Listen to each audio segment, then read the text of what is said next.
Hey, what's up, everybody? Welcome back to another episode of The Real Heroes Show. You got Corey and Nick with you here as always, and in this video, we are doing a spoiler-heavy breakdown and review of Venom, There Be Carnage. In this video, we will talk about the story, the performances, the Easter eggs, the box office that it did, which was huge. And if you stick all the way through to the end, we're going to break down that wild post-credit scene that had some implications for some stuff, and I'll say that very lightly until we get there. Nick, how are you today, bud? Doing well.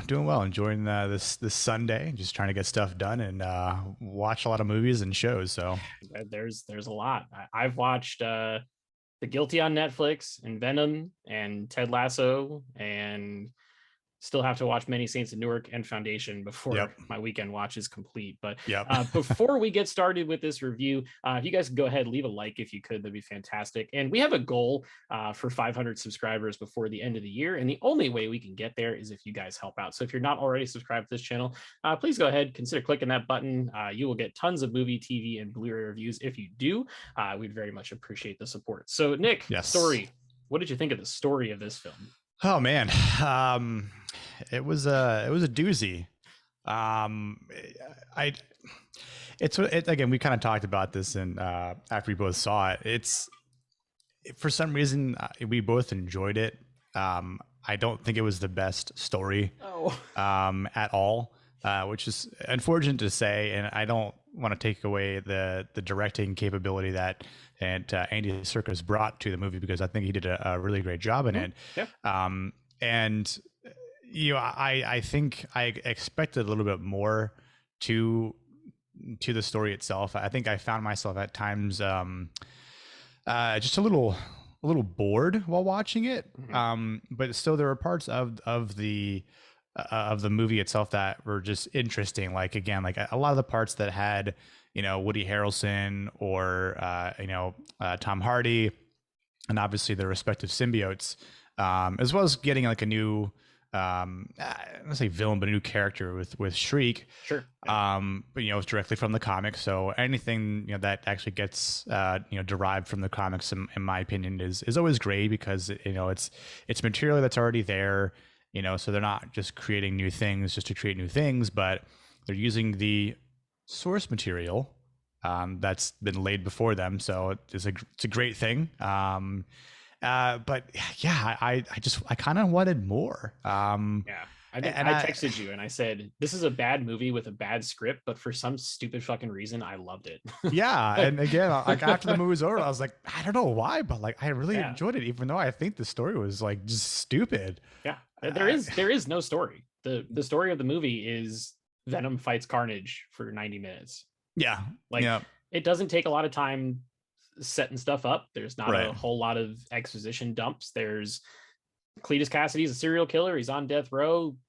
He's in love with someone else that he thinks he's never going to see again. He bites Eddie Brock and finds out that his blood is different. And then he turns into Carnage, and then it's just action from there on out. So I think because it's so short, it doesn't really allow a lot of story to be told. And again, it's like saying, well, it doesn't miss a beat, because it just goes from one thing to the next. And it's like, that's great and all, but what if they had made this, instead of it being 90 minutes, so an hour and a half, what if it was actually like 2 hours and 15 minutes or 2.5 hours even, that actually got to tell. I mean, I think at that point, like, you need to have a fleshed out story where you get the backing of, because we saw a very brief moment of Cletus, in the home that, didn't want children and all that stuff. And then like Shriek's just there because she has this, power. And I'm like, so you're not going to say anything else about that? Okay. That's great storytelling. No explanations. But like, you go into that, and then I think it would have been good to see, or cool to see, just Cletus go on this serial spree. Right. Like get the people involved, because I know there's a lot of people that have no idea who this person is. Right. They don't know anything about Carnage or Cletus Kasady. Like, they just don't know. So I think if you build upon that character, you make him seemingly more vicious and more deadly into that serial killer role, because it's like, oh cool, you got some drawings in his cell in concrete, but I'm like, is that supposed to scare me or make me be afraid? Like, Right. I mean, And nobody he sees finds a that bunch of, yeah, no except for one Eddie sees Brock. it. He's the only Right. Or, person. yeah. And it's like, okay, he finds a bunch of bodies because Venom, that was the other thing that kind of annoyed me. Like, Eddie Brock is an idiot. And the fucking symbiote He was is smarter dumb. than him. And I'm like, wow, that you are a Although loser, it man. made me Like, laugh a lot. it Like did. It all of did. their relationship stuff. I actually have in my notes here that this movie is a romantic comedy cosplaying as a comic book film, and the two parts of the relationship are Eddie and Venom. Yeah, it's It not. hits a lot of the tropes of like a romantic comedy where it's like, okay, they're this new relationship because by the end of the first movie they've decided to stick it out, and they have house rules and they argue about stuff that's like dumb and silly. They have a Yeah. breakup, they Yeah. get back together at the end. It's like a fucking romantic comedy, but with an alien that has taken over a host body. Venom leaves. He's like the crazy like ex or something like that destroys all his Yeah, stuff. he breaks all his shit. His bike, his TV, like everything. Just laughing. Yeah. And of course, there was a Sony OLED when he got the new one. Gotta get that product placement. I saw that. Yeah. I was like, oh, look at that. That Bravia, which actually had that TV. But anyway, it's yeah. Like I thought that, again, just the way Venom was depicted, obviously, because Carnage. Once Carnage actually came to be, like that in the execution scene, scary. The whole jail, I'm like the whole jail scene. I'm like, yes, like this is what we need to see and see a lot more of. Tons of weapons, the ability to create a cyclone out of nowhere, splitting his body into multiple pieces so the bullets fly right through him. Like there was some really cool stuff. Great CGI. Like, oh, absolutely, yeah, absolutely, hell, man! What a leap from 3 years from the first one to this. I thought that Carnage especially looked incredible. He did. I think Carnage looked a lot better than Venom did, actually. Yeah, I think so too. So hey, he's one and done. Venom said, "Fuck this guy" at the end and bit his head off, literally. So yeah, just ate him. So yeah. I mean, he got stuff. Brains after all, and not chicken. chicken and chocolate. Chicken and chocolate. What a diet. Yeah, you know. The Sonny and Cher thing was funny though. That was fun. I was he wouldn't eat the two chickens because they're friends. Yeah. And Eddie had to let him go at the end, of course, but sad to see them go, I guess. But yeah, maybe they'll be back in Venom 3. Who knows? Maybe. But this film concludes with Eddie and Venom sitting on a beach, and there's a rom-com-ish rotating, elevating shot of them essentially confessing their love to each other and figuring out where they're going to go next, which is I was laughing the whole time, which is fun because it was entertaining, right? It's not a serious film. It's not something that has the gravitas of a Black Panther or an Infinity War or something like that. It's kind of like, what if the campy superhero movies of the early 2000s were made today with like modern visuals and a modern budget? You know, like a Fantastic Four, Rise of the Silver Surfer type thing. Right. But in today's day and age. So I don't know. Story wasn't there wasn't much there. They didn't explain much, but whatever. So performance wise, I thought you had four lead actors essentially in this film, right? You've got Tom Hardy, Woody Harrelson, Naomi Harris, and Michelle Williams. And I thought they were all great. Yeah, they were doing the best they could with, especially Tom Hardy, man. He really commits to the whole. He does. That's something else. Yeah, I think especially from the first Venom, we kind of see what Tom Hardy can do with this character, and just really essentially talking to himself. But just the way he's able to pull it off even more, and it's like the dinner scene. And Venom's talking to him, and he's like, "Is Venom there?" He's like, "No. And she's like, "Venom, make sure you take care of him." And it's just, again, like the inner monologue of Venom talking to Eddie, and it's just, I mean, there's some hilarious parts that, like when Venom takes over Mrs. Chen. And her eyes turn all like white with Venom. I'm like, and it's Tom Hardy's voice mashing up with Mrs. Chen's face. It's interesting. And I watched some interviews with Andy Serkis and Tom Hardy, who apparently, like, they get along like gangbusters. These interviews, they're like best buds. It's super That's fun awesome. to watch. But apparently they did this thing where Tom Hardy would record his Venom lines on set, and then they put an earpiece in his ear, so that way when he was acting as Eddie, he could actually have like a scene partner, and he was basically acting against himself with the Venom lines, which is pretty cool. And who better than Andy Serkis to understand how to do that? Because all the stuff with Gollum, where he's literally talking to himself for 2 movies straight, was really cool. So I think he's probably the best choice for a director for this. And after it made all the money it did, which we'll get to in a few minutes, the third movie is inevitable. I'm guessing they'll ask Andy Serkis to come back. But what did you think about Woody Harrelson? Was he too over the top, or do you think he was doing what he was asked? I think he was doing as directed. Okay. I think he did a good job. Because I think he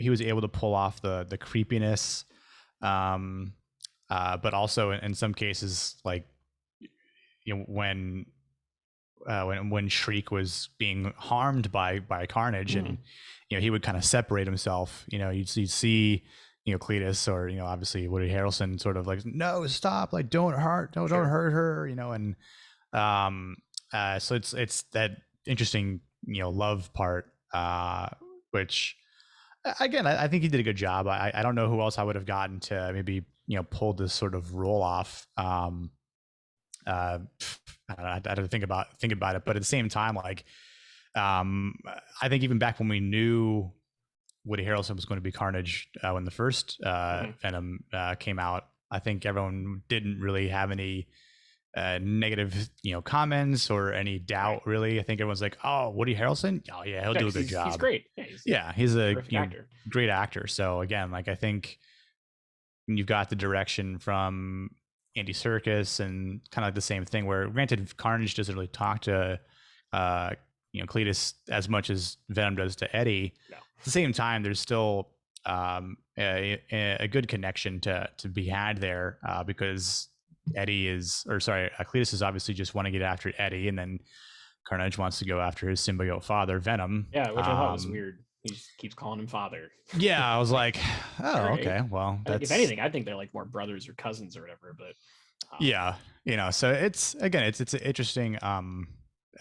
interesting relationship there. But I'll just say and tack on, as far as what Venom, or rather what Eddie was able to do with Venom, with Tom Hardy to himself.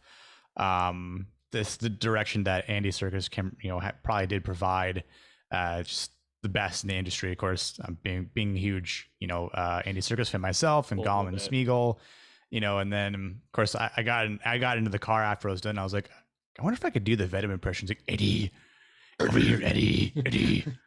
I'm tired of chickens, Eddie. So speaking of his voice, I thought that in this one, compared to the first one, he sounded a lot more like Bane from his role in Dark Knight than he did in the first movie.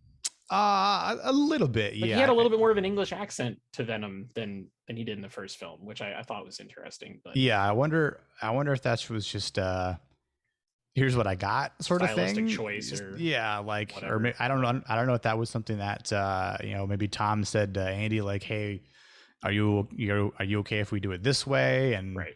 I mean, I think in the case of, as long as it works, and you're able to depict the two, and I think it would have been really cool just to talk to yourself like that. I don't know. What a job to have. Talk to yourself, right? All day. Yeah. In front of a camera. Record myself talking to one thing, and then record myself responding to myself who I just recorded of. So that'll be a fun video series that we'll do one day. Yeah. On the YouTube channel. Nick talks to himself. Yeah. and 2 different voices, maybe 3, maybe 5. Who knows? So those were the 2 main performances in the movie, right? It's Venom and Carnage. That's kind of it. But Naomi Harris, she's solid in everything. Yeah. She's in the Bond film. She's Tia Dalma from Pirates of the Caribbean. Thought her role was kind of small, but she was pretty good with what she had. And then Michelle Williams, she's an Oscar award-winning actor as well. So I she had a little bit more of like a sarcastic side to her in this movie than she did in the first one. And Yes. it was fun. I dug it a little more than I thought she was kind of just dull in the first movie. She had a I little more agreed. life in this one. So Yeah, especially when Venom was with her, and you saw like that female yeah, the like she sort of Venom came out. simio Venom. Yeah, and I was like, kind of said it'd be cool to see Scream at one point. You know, so you have a female symbiote in there, but yeah, when she's talking to Eddie and Venom's, you know, saying stuff to her, and then she's reciprocating it to Eddie, but not quite as Venom's putting it. Right. Like He's looking for an apology. yeah, exactly. And at one point, I thought he was gonna, like Eddie was gonna say, and kind of not only speak to Venom, but speak to Anne as well about like his true feelings. Right. Even though what's his face Dan. Dan's in the car, you know. Dan was just pretty funny in this movie too. yeah, I thought it was Give just Dan gonna be some like credit. this, like a schmuck or something, and I was like, okay. I mean, he kind of helped pour, you know, gasoline and fire on Carnage, so Yeah. he wasn't a total waste. Yeah, considering that he was like the romantic adversary in the first movie. Right. I don't know Right. how anybody is okay with aliens interfering in your love life. I mean, But it just adds more excitement. Kind of roll with it, I guess, right? Yeah. But yeah, so good performances across the board from main cast. I thought Andy Serkis did a fine job with the direction, which is cool. Yeah. Easter egg wise, I know that you discovered some interesting stuff about the detective at the end when his eyes glowed. So what's the deal with that?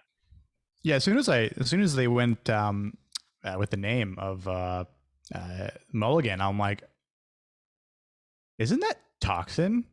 And I was kind of wondering how his whole role would go into it, you know, throughout this movie, and of course towards the end when he, you know, is taken captive because you know, Shriek wants to exact revenge on the cop, you know, Mulligan, and they kind of duel it out on the rafters of the church building. Yep. And I thought he was going to get killed, but maybe like not by Shriek, but by Carnage. Right. And she leaves him on the rafters, seemingly dead, but not dead. And as all this other stuff is taking place between, you know, Carnage and Venom and then Shriek kind of obviously involved because Carnage is like, screw her, I'm gonna kill her. And Cletus is like, no, and the bell falls on top of her, but then very like, loudly. yeah, very loudly. I was like, ouch. But I was like, but is she dead? Maybe, I don't know. She wasn't shown dead on screen, which is the cardinal rule of film and television. So I wouldn't be surprised if she came back. Yeah. So and then you just see that one scene with Mulligan like on the rafters, and his eyes start glowing, and then he just says monsters. Right. And I'm like, that's it? That's it? What? Like, no, like, you know, symbiote forming or anything like that. Like just that was it. Like, yeah, I get subtleties. It. Yeah, very subtle Easter egg there. So Mulligan turns into a symbiote known as Toxin, who is a bit of a threat to other symbiotes. And he's obviously a spawn of Carnage and Venom, and as in his symbiote looks like the two of them combined. Right. Not as big as Venom and not as small as Carnage, but the same size as Spider-Man, but has the capability of enlarging himself if he gets super pissed off. So I'm like, well, at least that sets up something for Venom 3. Sure. Though I'd be you know, remiss if they make him the bad guy, because he's not necessarily a bad symbiote. Like there's comics that he fights some lower level villains. Really? Okay. Like the guy that was in Shang-Chi with the blades, Razor Fist. Yeah, he fights him in a comic. No kidding. Okay. And I'm like, oh, okay, so that'd be interesting. And again, I think they could really expand upon this whole symbiote verse, where you throw in Scream, you throw in Anti-Venom, you throw in Agent Venom. So, you know, Toxin, I mean, again, we've sort of talked about this like off screen, but, you know, if the MCU were to bring in Null, who's basically the god of the symbiotes, one of the most powerful beings in Marvel Comics. So I mean, And a that new would be character, right? Like just within the last couple of years in the comics. yeah. He's I want to say, oh God, was it 2016? Yeah, something like that. It was an even number. It was either 2014, 2016, or maybe 2018 at the very latest. But one of the interesting facts, and this is another maybe tacked on Easter egg, is we're getting Gore the God Butcher in Thor Love and Thunder, and he gets the I think it's called the Nemesis blade. It's like a necro sword, right? A necro sword, yeah, that's what it is. That's straight from Null, right? So if he has that in the movie, we know it all exists. We know that the symbiote world is very much alive. So again, having more symbiotes like Toxin be a part of future movies, it makes a lot of sense. So there's a lot they could do with all this stuff, which is exciting. Just give them a good script, good story. That's it, man. That's the Sony thing that scares me, is that like this. I'm sure Morbius is going to be a bad movie. Yeah. Into the Spider-Verse 2 will be fine. They have a good team. Lord Miller over there doing their thing, but yeah, I'm not worried about that at all. Ones, that don't have Marvel Studios properly attached to them do make me a little bit nervous. So agreed. We shall see. But some other Easter eggs that were in there. Macbeth reference out of nowhere when the execution's happening, and he just spouts out something wicked this way comes. It's like, that's fun. There are some references from Bride of Frankenstein on the walls in Carnage's prison cell, and then there's some Don Quixote references at the end when Eddie's at the Palace of Fine Arts, which is a place in San Francisco that you can just go walk around, which I was at a couple weeks ago, which is kind of cool. Just weird. There's like a whole lot of strange literature references in this movie. I don't know whose idea that was, or who the big English literature buff is in the group, but my absolute favorite Easter egg is Eddie Brock's outfit in this movie. So when he's not Venom, he's wearing a Detroit Lions varsity jacket with a Mumford t-shirt underneath it, which is literally, I'm going to pull it up on the screen when I do the edit on this video. It's the same outfit that Eddie Murphy wears in Beverly Hills Cop 2. Oh, wow. Like to a T, dude. I don't know whose idea it was. Hilarious. That's an interesting Easter egg to throw in there. Yeah, pretty funny stuff. And then one other one that I thought was cool was, I have to reference this, but when Venom is making breakfast for Eddie and he puts on the record and he starts singing Let's Call the Whole Thing Off. That is a song from the movie Shall We Dance, which is a film from 1937, where the plot is about somebody revealing their true identity and then having to get married to someone and then immediately get divorced. Later on, at the end of the film, when someone comes to serve divorce papers, she sees the lead, who's played by Fred Astaire, dancing with dozens of women, all wearing masks with her face on them, which is funny because when Venom leaves Eddie, he takes on a whole bunch of different hosts throughout this film. I feel like that's got to be like an homage, which is fun. And then at the end, they join each other on stage and they get back together, which is kind of a neat little reference. It's fun. Right. I like when people throw silly little things like that in there. But and then lastly, the inspiration for this is essentially the Maximum Carnage run of the comics, like down to pushing the mother down the stairs and all that other kind of stuff. You can tell that they did their homework on that, which I thought was pretty cool. Yeah, I liked all the sketches that they did for those scenes in the movie. Yeah, because those are all again pulled straight from the comics, and that was one of my favorite old video games on Super Nintendo. Maximum Carnage. Oh god, what a freaking game! It was so great. What a time to be alive. What was that? 16-bit? Yeah, I think so. It's good, good stuff. So box office wise, we have to talk about this. This movie extremely outperformed what it was supposed to do. It was being estimated to do a $40 to $50 million weekend. It ended up doing $90 million domestically. And just to put that into some perspective, that is the largest opening of the pandemic era. Before that, Black Widow did about 80 million. Shang-Chi did about 75, I think. This did 90, so it cleared crazy. both of those by a pretty good margin.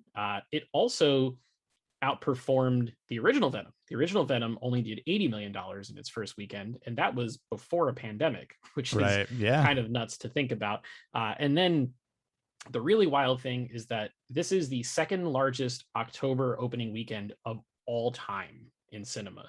The only movie that did better opening in the month of October was the Joaquin Phoenix Joker movie, which did $96 million back in 2019. That's right. Which was also kind of wild because that was R-rated, and R-rated movies don't do business like that. So because of that, I mean, the inevitable conversation here is they're going to make another one of these. Absolutely. Absolutely. You know, and I think it's crazy to think about those numbers because, granted Black Widow was obviously pushed back and granted that movie should have come out years ago. And it didn't. But just because of the story, Shang-Chi, obviously a much better story. Oh yeah. Than Venom 2, Let There Be Carnage. But I understand a lot of people just didn't know much about the character. Right. So Venom's been around since, for a long time now. So I get it. People are very familiar with him. He's a fan favorite. So even through a pandemic, people still wanted to see him. Even after Spider-Man 3, people still love him. Yeah. Kind of a miracle. And it's kind of funny. There's I'll throw a little Sam Raimi quote in here where he recently said he was surprised that he would ever get to direct another superhero film after the chaos that ensued from Spider-Man 3. Yeah. Which I'm going to blame Sony on that one, not Sam Raimi for forcefully. This is why studios should not get involved. Warner Brothers. I'm not trying to cough and hide that. I'm just going to come out and say it. Well, in that case, it's Sony, because in Spider-Man 3, this is Sony. Yeah. Sam Raimi wanted to do the Sandman and the Vulture. Those were the two villains that he wanted. Would have been great. Film. They ixnayed Vulture, shoehorned in Harry Osborn, and then forced Venom upon him. Yep. And he's publicly stated, not even recently, like years ago, that was years ago, yeah, I didn't believe in that character. I didn't want to do it. I did the best I could with it, but it's hard to direct something that you don't really support. And then very true. You had like the miscasting of all miscastings. Like, I don't think Topher Grace is necessarily a bad actor. He's very funny on that 70s show. But he is not. He's not Eddie Brock with those Venom, blonde frosted tips. No. that was rough. So it'll be cool. We'll see a third one, I'm sure. Yes. This will also further cement that movies will probably not get delayed any further. I think that between Shang-Chi doing the business it did and Venom doing this, and then No Time to Die doing well overseas, Dune doing well overseas, I think the box office is starting to solidify a little bit again, and that only means that we'll get to actually see these movies, which is awesome. So good that people are feeling safe, being safe, and getting back out there and helping keep these theater chains alive. So all right, someone we've all been waiting for, if you stuck through this video for the 25 some odd minutes that we've been going, it is time to talk about the post-credit scene of this movie, which is really what everyone's talking about. Everybody's kind of like skipping all the details of the film and just going to this because it is earth-shattering. It's a really crazy thing. So they didn't really explain how this works, which kind of goes in line with the movie that came before it, but we're supposed to just go with the fact that Eddie Brock blinks his eyes and then him and Venom have teleported into the MCU. And they're watching the TV in this random dude's hotel room, and Tom Holland's Peter Parker is on the screen. Venom says, "This guy," and licks the screen, which is a hell of a tantalizing tease. What were your thoughts on this? Because I know you didn't I got spoiled on it before I saw the movie. I know you didn't. So like, did you like shit your pants in the theater when that happened, or what?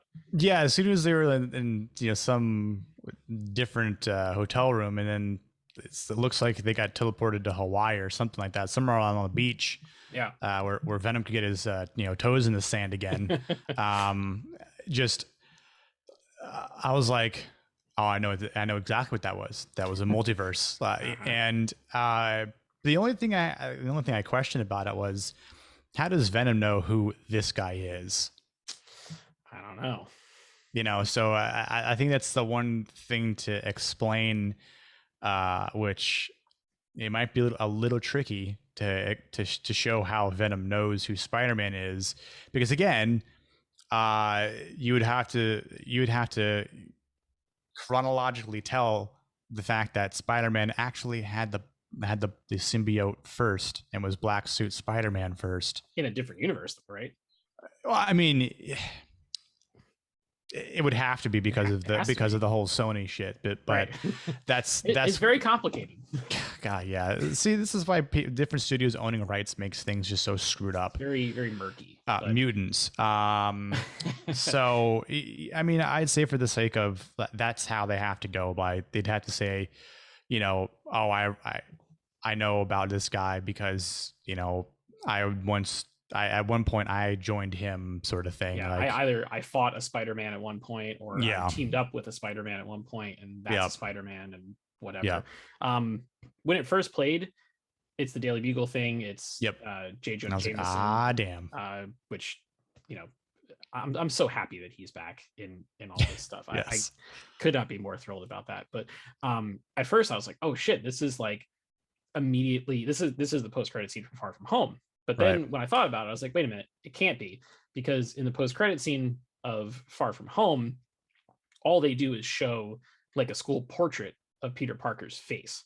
And we see Peter Parker in the Spider-Man suit, and he does the, you know, hands on the face, his eyes get real wide, what the blank, and then it cuts to credits or whatever. But so this has to be something after Far From Home, and potentially during the events of No Way Home, because he is unmasked in the Spider-Man suit out in public. So that begs the question. We've seen the trailer for No Way Home, and in that trailer they have shown the Green Goblin's bombs. You see Doc Ock's face. There's a tease of Electro's electricity. The Lizard is in a background shot, and then there's a Sandman hint as well, right? So that's 5. Is Venom the final member of the Sinister Six? Oh man. Or is there a different villain that pops up, and is Venom a post-credit thing for that movie? Yeah, it would be interesting, because I don't think we're getting Rhino, and you know, I don't know who else they would really. Not. Right, the Rhino thing was lame. I mean, do they? What about Vulture? You know, like.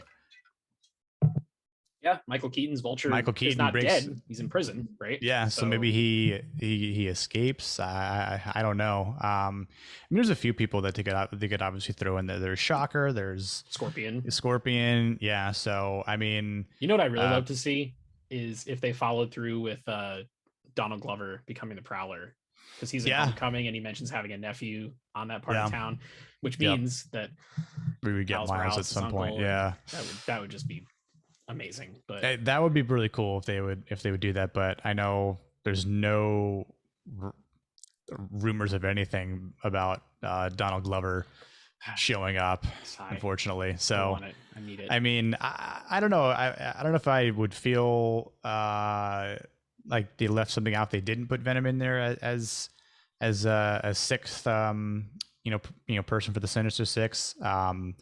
But it's like, can't throw Mysterio in there because he's dead, unless they bring him back from a multiversal thing. But again, no Jake Gyllenhaal in the credits either so far. So and I think if anything, you'll see Mysterio in like not flashbacks, but like news footage or stuff like that, where they might have filmed some new stuff with Jake on that. But I don't think he's actually going to be like an active living member of that. No, same here. Cast. But it will certainly be interesting, and you know, I could see. If they don't do Venom in the actual movie, they usually do 2 post-credit scenes in MCU films. So one of the post-credit things could be a Venom thing, where maybe Tom Holland's Peter Parker ends up in the Sony universe, and it's like a reversal of this, and it's a tease for maybe the 3rd Venom movie. One of the major plot points is Spider-Man, and who knows, maybe they team up. Yeah, it'd be cool if like Peter meets Eddie in like, you know, person. But then Peter's like spider senses started going off, and like Venom just sort of like makes a slight appearance from Eddie, and like Peter's like, whoa, and then just cuts. Who knows? Like in Civil War when he just goes, holy shit. Yeah. Yeah. It could be fun, but that post-credit scene, it opens up a whole lot of doors, and yes, it makes me feel like the relationship between Sony and Marvel Studios is probably pretty solid right now. Yeah, I think so too. If they're willing to let that kind of stuff happen. If Feige didn't want it, I feel like he would squish it. Yeah, absolutely. So we'll see. But only time will tell on that one. So let's wrap a bow on this one. If you had to score this movie out of 10, where are you going with it? Man, I've been torn.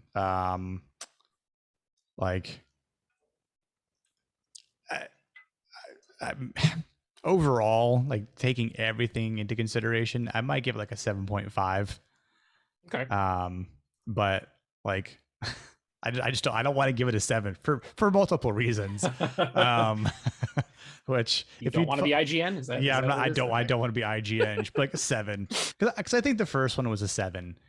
Maybe a 6.5, 6.8, something around there. But so I think this is obviously better than the first one. So, like I don't think I'd go higher than a 7.5. But okay. So I'll stick. What about you? I agree with you that it's better than the first one. Yeah. Movie wise, to me, it's like a 6.5. Yeah. Enjoyment wise, it was like an 8 or a 9, because like it kind of felt fun to just go to a theater and see a superhero movie and not really care about the ramifications of what happened, and just watch two aliens just fucking mutilate each other. Like, it was fun, right? But I don't think it's a good movie. Like I said before, I think it's a bad movie. It's fun. For some reason, I just had a really good time with. And Tom Hardy is the saving grace of all of it. And I feel like if he didn't commit to the Venom thing the way that he does, both of those movies would be significantly worse. So garbage, yeah. That's where I sit on it. But I'm excited to see where they go, and the MCU integration and a third movie. Why not, right? So so those are our scores. We would love to hear from you guys what you think. We talked about a lot of stuff in this, so I'd be curious to hear from you in the comments. What'd you think of the story? What'd you think of the lead performances? What do you think about the post-credit scene? What's going to happen in the future? I know everybody's buzzing about that. So drop us a comment below and let us know what you think. We will respond to every single comment that comes through. Again, like I mentioned before, we have a goal for 500 subscribers by the end of this calendar year. If you guys could leave a like on this video and then subscribe if you haven't already, that would definitely help us get closer to that goal. Yes. You can also check us out on social media. We are on Twitter and Instagram at Real Heroes Show. We'll be back tomorrow. Ted Lasso review. Tuesday, we've got Foundations. We're going to have movie reviews for The Guilty, as well as The Many Saints of Newark. We've got the Marvel What If finale this week as well. And then the hits just keep on coming. James Bond comes out next weekend. We got the season finale of Ted Lasso after that. It's an incredible time to be a fan of content. We're very excited to be able to break them all down and share them with you guys. So be on the lookout for all those things and so much more. Until next time, we'll see you guys in the next video. Peace.